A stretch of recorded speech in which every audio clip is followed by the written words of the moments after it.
Saudara, kita awali Kompas Jember dengan informasi pertama. Hanya karena suara batuk, seorang warga di Kabupaten Jember, Jawa Timur tega membunuh tetangganya sendiri.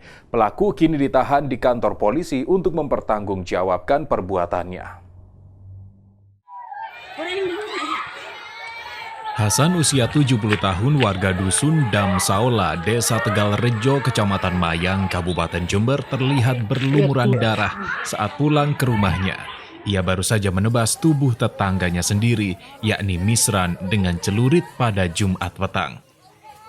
Misran mengalami luka cukup parah di bagian leher dan tangan. Ia langsung dibawa ke puskesmas setempat, namun nyawanya tidak tertolong. Peristiwa pembunuhan itu sempat menggemparkan warga. Dari kesaksian istri korban, peristiwa itu berawal saat korban sedang duduk santai di depan rumahnya bersama tetangga lainnya, yakni Karno. Karena sudah sore, Karno berpamitan pulang dan tanpa sengaja ia batuk. Suara batuk Karno rupanya membuat pelaku Hasan tersinggung. Hasan kemudian mengambil celurit dan menebaskan ke arah Misran. Pak Karno itu mau pulang, terus batuk, dia batuk. Nah, keluar ini, yang pelaku ini keluar, itu cuma negor Pak Karno itu. Tidak ada apa-apa, langsung pulang Pak Karno itu ya. Pak Karno langsung pulang, habis itu pas yang pelaku itu langsung bawa Arif ke sini, langsung salaman sama korban ya, langsung salaman. Habis salaman itu langsung dibacok lehernya. Kenapa, ada permasalahan apa? Tidak ada masalah apa, cuma soal batuk. Temannya yang batuk, bukan suami saya.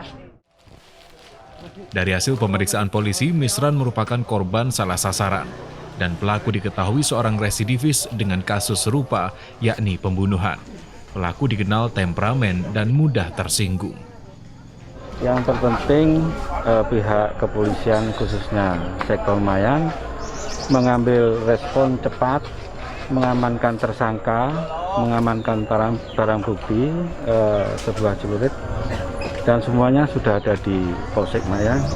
Tinggal nanti kita dalami motifnya apa, kami belum bisa memberikan penjelasan. Namun ya respon cepatnya itulah, dengan adanya tersangka diamankan, masyarakat sudah puas bahwa polisi mengambil langkah dan situasi bisa kondusif.